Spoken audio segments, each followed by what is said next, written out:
Recording. Yep, we are recording. So hello, Scott. Thanks for joining us today. You are my second guest. I had a practice run last night with a friend. That was really fun. So you live in upstate New York? I do. Binghamton, New York, to be more precise. Yeah, and you're from there, right? You're from upstate. I'm from Green, one county over. Okay. So I wanted to talk to you today because you have a lot of different cool hobbies and passions. You do all these stories, voiceovers, comics. So I just wanted to talk to you and see how you kind of got into this stuff and at what age were you always kind of storytelling. You have a lot of different mediums, so I kind of wanted to go into that. Basically, my first question is, were you always a storyteller? Lifelong. The furthest memory back I have was we were in the back seat of the car with my dad driving home. He was running late. I had been plotting and scheming with my siblings to come up with some story ideas based on the computer games that we were playing at the time, an old 8088 back, way back when. But my dad was insisting that we talk to him to keep him awake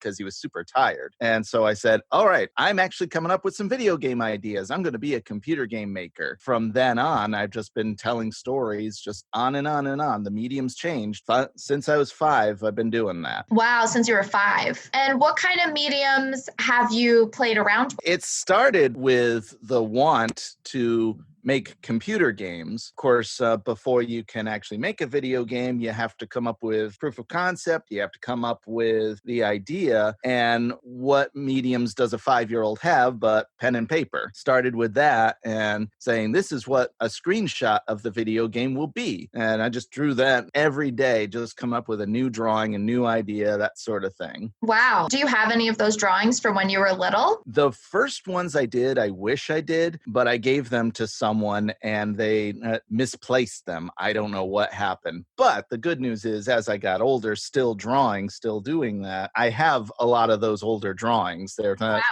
they're tucked away, and I do look at them occasionally. It's like, wow, I've come a long way. So what was your first, I guess, major project as you got older? So you were always drawing. Where was this that it kind of became real for you that you were actually going to do this and your first like major project or collaboration? When I was about 16, I had one of my stories. And as you ask, what mediums have I gone with? I started with the drawing. The idea was that I'd be a video game programmer. But then I learned what actually goes into programming. Too much math, too much code. I said, I'm out. Then I was thinking, well, I could just be a director. But then I realized I live nowhere near Silicon Valley, so that's not going to happen. And I thought, why am I waiting to make my own video games when I can write this? I know how to write. I know how to put pen to paper. I know how to use Microsoft Word. So why don't I just start writing? I picked one of the stories that I knew that I could lock down on and started tapping away at that. Began writing that when I was 16 and I said, I can do this. I can be a professional writer someday. Wow. In fact, in my senior yearbook, they had one of the questions, what are you now? What do you want to be? I would have thought about it better growing up, being older, but I had said, I'm a freelance writer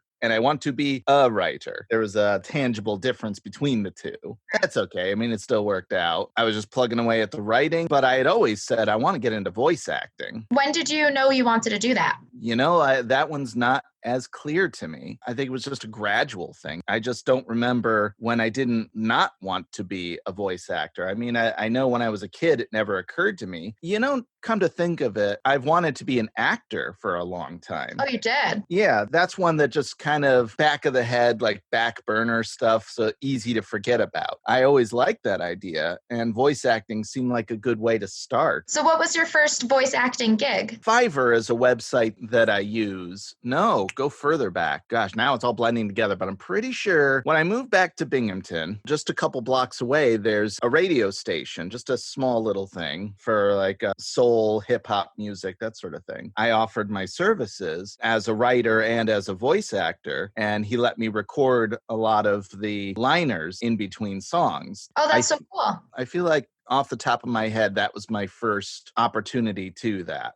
And that's a pretty big opportunity. Yeah, I mean, it doesn't have much of a reach, but it was still an ability to practice a craft, and you can't argue with that. Still doing voice acting to this day. To this day. And is that mostly for your own projects, or do you do it for other people's projects as well? Mostly for other people's projects. I like the idea of being able to do it purely for fun. That's always cool, but I find myself comfortable behind the camera as opposed to in front of it, letting other people shine. I tend to do pretty well with that. And so you're actually getting paid to do the voice acting then? Yes. A lot of the catalyst moments come from a YouTube channel. I believe it's called 10-Second Song. He does a song in 20 different styles. He did a behind the scenes, like how does he do things? And he illustrated the microphone that he had, an Audio-Technica AT2020. His audio sounds really good for the microphone he's using. So when I went back to school, I had the opportunity to get my own audio equipment, and I decided on the AT2020, got it for $50. I was like, wow, that's a steal of a deal.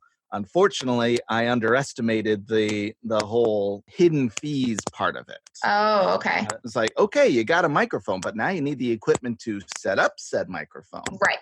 So I went to Guitar Center and I held up the microphone and said, I need this to be able to run on my computer. So the guy set me up, microphone stand, pop screen with an XLR cable and the audio interface, which my computer is now plugged into. I probably sank it about $200. Okay, it's not as cheap as I thought. Thankfully, financial aid overflow made it easy to do that. Made my way to Fiverr. The guy at 10-Second Song says that he started on Fiverr, just doing like literally 10-second songs. If you want me to do something, I can record a little song for you in a particular style within 10 seconds. And Fiverr's a really great place to start. Yeah, Fiverr's really cool. I tell people that if you're going to be doing audio or anything, Fiverr's a great place to start. It builds up your portfolio and you make a little bit of money. It's not a bad bet. Gradually, I learned through the so-called Epic Voice guy. He does the Honest trailers, or at least he does the audio for the Honest. Okay. He tipped me off to Voice Bunny, which is a website I use now.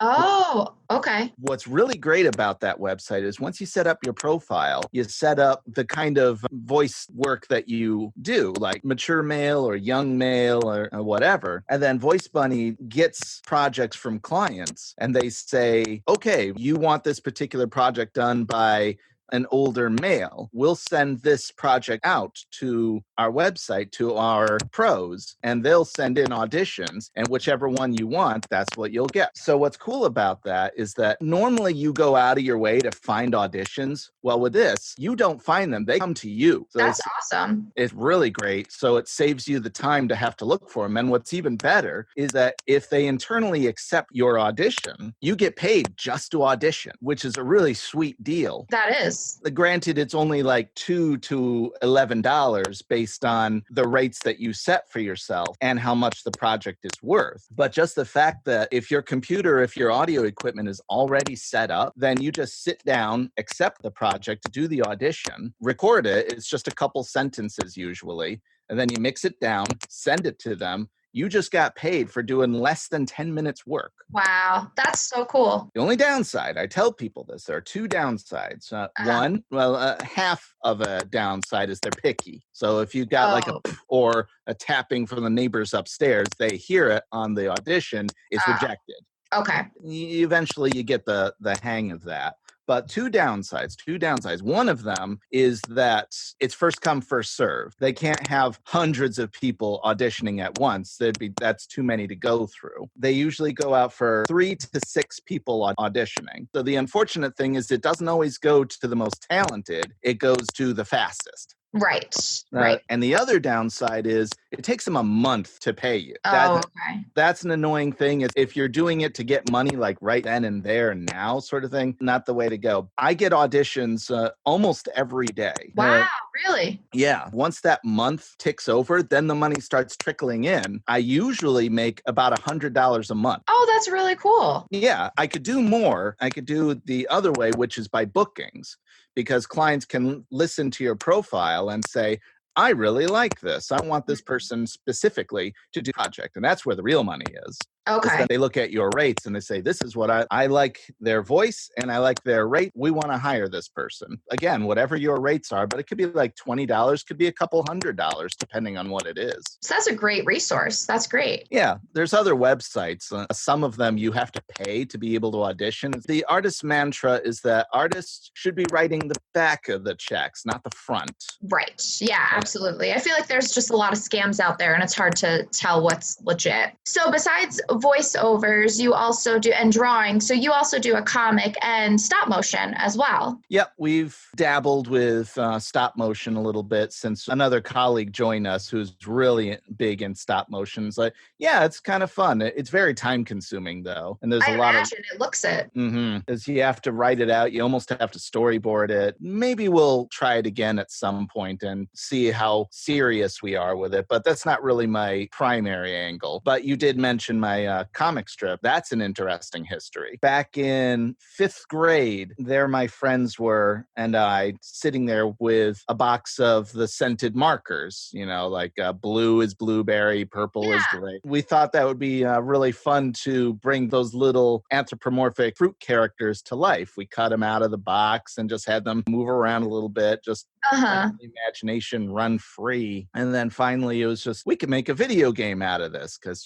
we were still in the video game kick. And we decided to call it Citrus. Anthropomorphic characters running one side of another, shooting other fruity or veggie bad guys, that sort of thing. It was fun, but it became another project that just kind of became one of many. And you're still posting them though. You posted one in like July or something. Years later, I was looking for another avenue of artistic expression. And I thought, I was a big fan of webcomics for a long time, for many years. And I thought I could get in on that too. One thought leading to another, I thought, why don't I make these Citrus characters and turn them into a comic strip? I got everything together and started piecing it together. And eventually I got Citrus Comics. It wasn't too bad. I mean, the archives are on DeviantArt. That's an easy link away. As I was playing the video game World of Warcraft for a little while, there was a guy that was a part of my guild that said, I could help you put your website together. So we had citruscomics.com. That ran for a while. Ran out of money, though, and time. My firstborn was taking up a lot of my time. Ran out of money to comfortably pay for the website's hosting.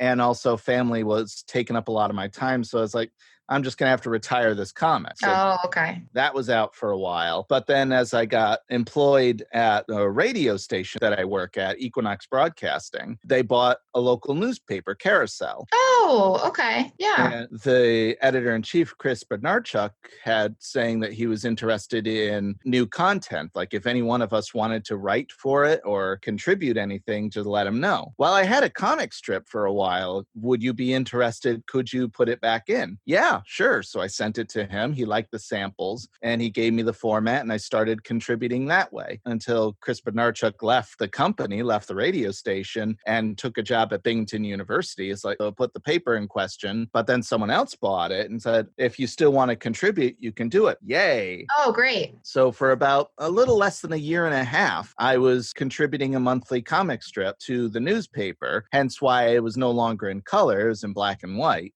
Okay. That's okay. It worked out all right. But now the newspaper's future is in question again. They ran out of money again. Oh. So it's like, all right, I guess I'm done doing that. But you know what? It's okay. I can take a break from it for now, and then I'll just get back to it and just continue to distribute digitally like I was doing before. Yeah, because you have it posted on your Instagram and Facebook and everything, so.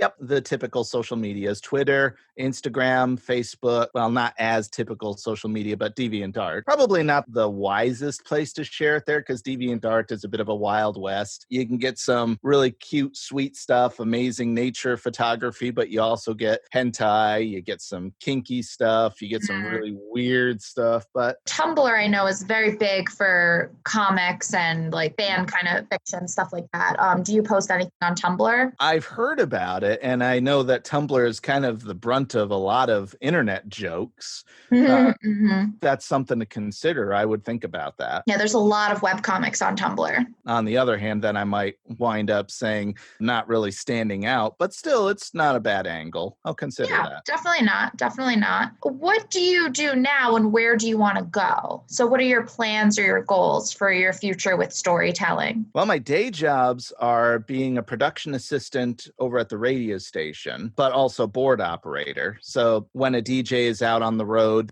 they call in, they bring it, they do their voice breaks.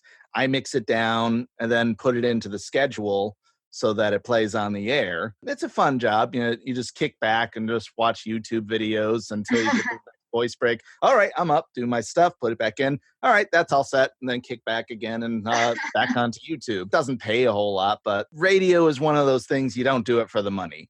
Right. And yeah, absolutely. Yeah, you do it because you love the craft. You love the media. Whenever they need some audio made up, like if they need some new liners made, I do those too. And then at the TV station, WBNG that I work at, I'm also a production assistant. I was hired as the cameraman, but they did warn me that my job was going to be outsourced to robot. Yeah, that kind of sucks. They allowed me to stick around. They allowed me to hang out and continue to work, which was great. So now I go in and I'm the audio guy. So I sit down at the audio board in the evenings and just, I do the audio. If you hear that somebody's microphone, like somebody is super quiet or it cuts out, it might be because of me on Monday. On Monday and Tuesday, I only work 2 days a week, which kind of sucks. But with both the radio station and the TV station, it's more about being a part of the team, being a part of making everything happen. As much as I would love to be a part of things so that I'm there more often, thus I get paid more, I'm just happy to be part of the team. I come from almost 15 years of retail. Oh, okay. I worked about a year and a half at Giant Markets, now known as Wise, and then I went over to Lowe's. I gave almost 13 years of my life to them, about 7 years longer than I should have. Bit of advice: if you're working at somewhere that you don't want, that it's not part of your craft and you're not really passionate there, don't give them any more than 5 years of your life. After that, move on. How did you decide to move on? What was the trigger for that? They kicked me out. Oh, they did. Yeah, I'm no victim there. But what they cited me, my attendance and leaving cash in the drawers overnight, not once but twice, that was true, but I would have thought that they'd be a little more fair about it. Everybody makes mistakes. Nobody's perfect. Yeah, I think I was just getting too expensive for them, so they were looking for any excuse to give me the boot. So it almost kind of worked out for you, though, that happened, because you were kind of comfortable, complacent, and you got kicked out and then had to move on. Absolutely. Well, I'm bitter about the circumstances. I just wish they'd had been a little kinder about it. I don't regret it happening because, maybe I would still be there. You said it right, complacency. So when they gave me the boot, I was ready to look for another so-called shit job before a family friend said, why don't you go back to school? Not a bad idea. And so talked to my wife about it, and we made it happen. I got set up at SUNY Broome for communications. 2 years later, got my degree in said communications, got a job at the radio station even before I graduated, which really threw me off, but that's serendipity for you. And I've been going on from there, just being the best storyteller I can be at both the radio station and at the TV station. That's great. So do you have any personal big projects coming up or anything you're working on, or are you just focusing on your career at the radio and TV station? Especially the TV station is just to buy me time while my wife is in school for health and human services. Once she graduates from that, she's going to work on getting her day job. It's almost guaranteed that whatever she gets into, it's going to be making more than what I make at the radio or TV station. Especially the TV station, is to buy me time until she gets to that point. Then I can resign from the TV station, be the homebody, be the Mr. Mom, the homemaker, which is weird for both of us because I've been the breadwinner ever since we've been married. But we're willing to make that change. She's stuck in the house all the time. She wants to get out. God bless her. I just as soon stay home. That's just how I like to roll. When that happens, theoretically, I can focus on my side projects that I'm really interested in, like writing. You know about the book that I'm working on. Yes. Can you tell me about that? Tell me some details about where you're at with that.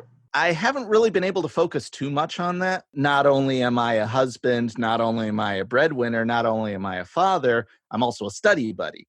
Biology has been kicking my wife's ass. It's supposed to be just an introduction course, but it's talking about a lot of advanced things and isn't really giving you much direction. It's like she goes to the University of Maine at Augustus as an online student. And I don't know what Maine's requirements are for biology, but man alive, it's crazy. So once we get through that, then I can finally get back to writing. To answer your question, working title for the story is Fall of the Frostbound Empire. For those who don't know, it's a story of a Tolkien-esque knight, a Dungeons and Dragons kind of knight, finding himself a stranger in a strange land. He gets banished to what seems like another world where it's stuck in perpetual winter, just that never changes. It never gets above like 20 degrees, maybe even colder. The genders are segregated. Women are the dominant gender. Men are the inferior race, if you will, just left to menial tasks where women run everything else. They're merchants, they're entertainers, they're fighters, they're soldiers, they're governors, with an empress on top.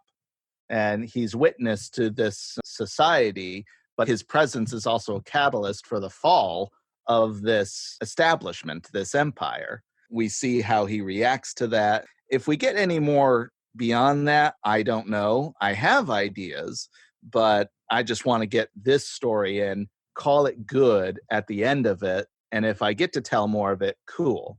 Haven't been able to work on it much beyond, well, no, I've gotten about 7 pages beyond what you've seen. And I've picked at earlier on, like the genesis of this story was that the dude finds himself in a fascist matriarchal society. It was just like, wow, women. I was like, why would that be the main focus? When you look back on it, it's like, that doesn't make as much sense. Well, I'm sure you know all about first draft, second draft. And Oh, yeah. while this isn't the story that I started writing when I was 16, it's the one that interests me the most as of right now. Okay. And do you want to self-publish this or do you want to send it to publishers? I probably would want to send it to publishers. I know that's not as easy as it used to be. And a lot of people, I do know that Amazon allows people to self-publish, but I don't know, that like other mediums, that's very Wild West-esque, Mm-hmm. where there's a lot going on and everybody drowns each other out. So I'd rather have this be something that catches the eye of a major publisher, believes in it, and pushes it. I think I could make it work. Oh, But great. I That's just, exciting. yeah, I just need more time for that. I can also get back to my comic strip. I like the idea of finding a new publisher, but I don't know about that. What's fun about being self-published with your comic strip is you can make it in whatever format you want. To have it in Carousel, it was great, but I had to conform to a particular mode. I prefer 4 panels. It gives you a little more time to tell your joke. It feels like a good balance of not being too long, but still enough time to do the build-up and then the payoff at the end. 3 panels is cool, but I prefer 4. Now, Okay. a big takeaway from being a cartoonist is it teaches you brevity. When you're a writer, when you're an author writing a book, you eventually learn that you have that freedom. When I started writing, my inspiration was Battlefield Earth by L. Ron Hubbard. Good book or bad, I don't know. I haven't read it as an adult. I'd have to look at it again to see if it really is. But regardless, it taught me what a book should look like, what the written word would be like. So I said, okay, I'm going to emulate this. But then I read Fight Club by Chuck Palahniuk. It was almost the antithesis of Battlefield Earth. It's like, this is a totally unorthodox way of writing things. And it showed me I can write any way I want. Right. So I started writing that one story back when I was 16. I changed the format. I almost threw that book out, honestly. Really? I started writing it when I was 16. And then when I got to around 2022, I'd been writing almost every day.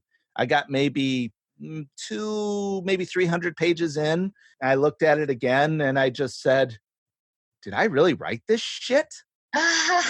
Wow. The genesis of the story was when I was maybe 7 or maybe 9. Then I started writing it when I was 16.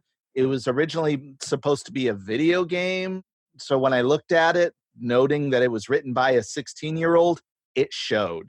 I had a similar experience. I wrote a script when I was around, I think, 18. And now that I look back at it, it's horrific. It's just horrific. The good news is I was able to salvage it because I already had the characters established. I liked the characters. I liked what I could potentially do with this, but how do I save it? Mm-hmm. It had to have a better point. It had to have a better ending. The idea was that it was a typical 1950s alien invasion apocalypse sort of thing. The people save the day. They do kind of an Infinity Stone sort of thing. Not exactly, but similar, where they reset the planet as if it never happened and everybody is in a better shape and everyone is happy, the end. But that's not really how life works, is it? Bad shit happens and you just move on. And that's all you can do. See, it's funny because when I was 16, I said, this is going to be a really dark and gritty story, not realizing what it means to be dark and gritty. You can illustrate blood, you can have the aftermath of bad things happening, but is it really interesting? If a story hasn't earned that dark, that gritty, then it just feels forced and empty. And that was part of the problem. Okay. You're just trying to put in details as if that's all you need to do. I had always heard of third person past tense narrative, and that just seemed like the gold standard. But then I was talking to people saying all I know is first person present tense. It's like, that's odd, but that sounds interesting. So I switched to that, and it really did breathe new life into that story. Wow. The good news is that it's getting better as time goes by. Bad news is that I haven't touched it much at all. But again, it's that sort of thing that maybe as I get older, it's looking better, it's sounding better, and I totally appreciate that. Oh, well, that's really great. I know it's kind of hard, but also gratifying to look at where you've come from and how far and how much better you've gotten. The Frostbound Empire, I'm going to prioritize, but this one, the working title being Avatars of the Scythe, that one I'll get to someday. I always thought that my magnum opus as a sort of manifesto for everything I've come to learn about the physical world, the spiritual world, and so on and so forth. Speculative fiction, I think of it. The Frostbound Empire just seems much more interesting to me. When I can get back to writing again, then I'm going to do that.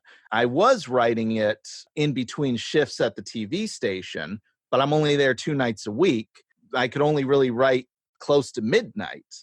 I know you write whenever you can, but man, I just get too tired and I'm just not really interested in being forced to write those times. Right. And then it might not come out as great as you want it to. The quality might not be there if you're tired and feel like you just have to for the sake of it.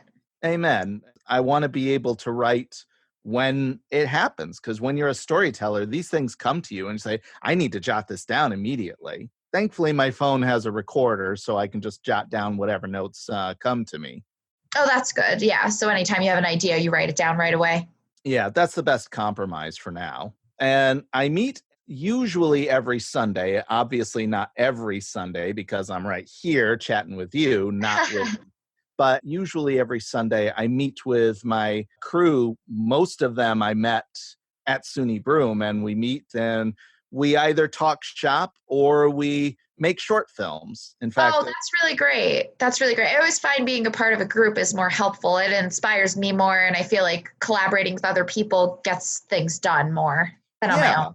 And the big project I'm working on, The Darkest Friendship, it's kind of a noir revenge story. It actually started from my final video film project. No, it wasn't final. It was my first one. It was the first movie that I made not only for school, but at all. Oh, okay. We had two categories to choose from: lost and found or crossing a street. I chose lost and found. And I said, what better way to do that than to have somebody that lost a person and they're going to find them? They find them, they're being held captive by someone else. They go, they have a fight with the person, and they go into the building where the person is kept. They find them, the end.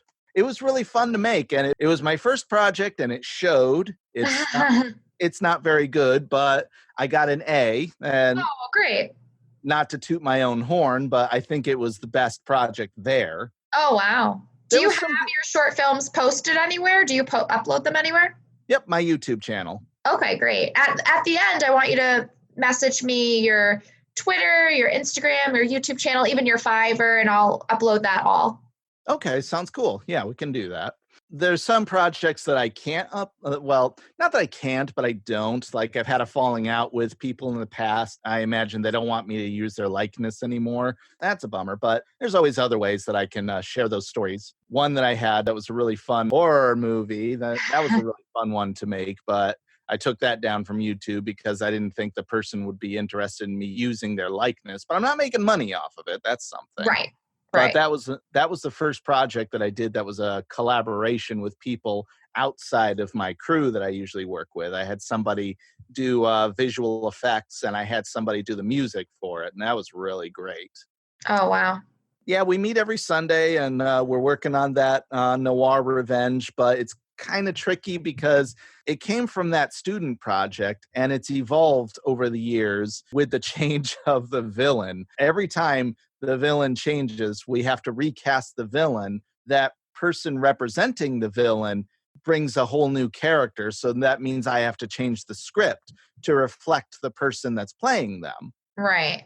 The first person that played him was more thuggish, so I had the script to reflect that. He wasn't really comfortable with reading off of a script, and it's like, you know what we're trying to say, so I'll have you ad-lib it. And he Okay. did really good. It fit the character perfectly. But then when I had to recast it, that didn't work anymore. So it's like, well, how about you'll play that role? That person that said that they would be interested, but I never heard back from them. It's like, all right, let's try again. Then a woman filled in for the role. It's like, okay, now I got to change the gender. So then that person developed a lackey. So then I had to change based on that. Then that person bowed out, the same person that was involved in that horror film. I had to drop that. Then I finally got a new character, a new person playing it. And finally, I could lock down and do it. And I finally did it. I did that person's scene, all done, all good. But now I need to rewrite other things to reflect that scene. It's like, Right. It's a lot writing of work. sucks. Yeah.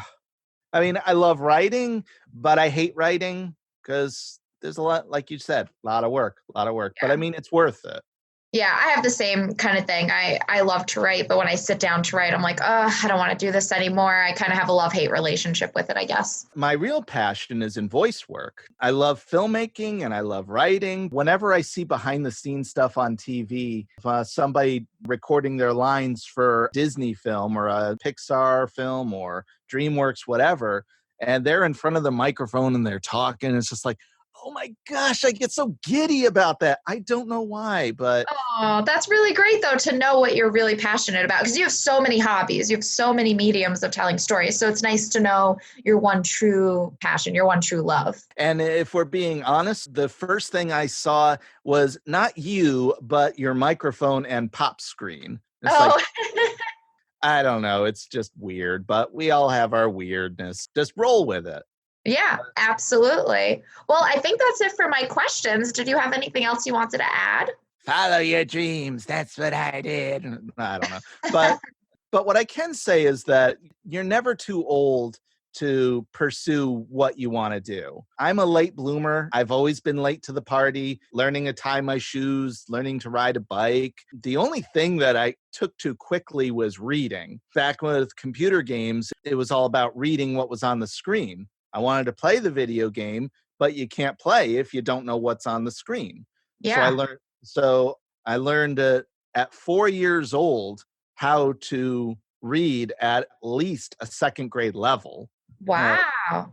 it was crazy, but that's the one thing that I took to quickly. Then that's what helped me become a better storyteller. It's just you can't really tell a story if you don't know how to read a story. Yeah, absolutely. Absolutely. But aside from that, I've been slow on just about everything, other than getting married. I mean, I got married when I was 19. I don't know if that's a good thing, but it is what it is. Well, it Uh, seems to be working out for you. yeah, pretty much ups and downs, but what marriage doesn't. Yeah, Uh, absolutely. Even though you're late to the party, I graduated from college in 2016. Yeah, I was about 34 when I graduated. The trick is just, even though you're late to the party, it doesn't mean you can't be the life of it. I mean, Yeah, I love that. I love that. That's so true. you don't want to steal other people's thunder, but you can still shine even though it took you a while to get polished and shine bright. I mean, Hmm. some people got there before you, but that doesn't mean that they're more talented than you. Just Yeah, because, absolutely. Everyone's on their own timeline. I saw on the news the other day that 97-year-old, I think his age was, he just got his high school diploma. Oh, wow. You're never too late to start pursuing the things that you're passionate about. Yeah, Uh, absolutely. And I think that's important because I think a lot of people think that, oh, I'm 35, oh, I'm 40, whatever. It's too late. I should have done this when I was 18 or 22. And I don't think that's true because I think everybody's life takes them in a different direction and everybody has a lot going on. And sometimes those things get in the way or take priority. Yeah, it can happen, and it's easy to fall into complacency. It's so That's why easy. that's why I was stuck at Lowe's for so many years, is because that safety net. I wasn't happy about it anymore. I mean, I used to like it, but then just you get burned out by it after a little while, dealing with customers, dealing with bureaucracy, dealing with coworkers, just you Yeah. get tired of it. And I think the universe heard me and it's like, but you want to do more things. Well, I can't really. I've got to work. So the cosmos said to my bosses, this guy's here too long. Give him the boot. And it seems like it's worked out. I know it wasn't the greatest circumstance, but you are where you are, and it seems like you're going in a great direction. Amen to that. Amen. Yeah, So well, awesome. Thank you so much for talking with me today. And it'll take me a while to edit this because my computer is kind of broken. I need to get a new one. But send me all of your links and I will add them to the episode. can do. Thank you.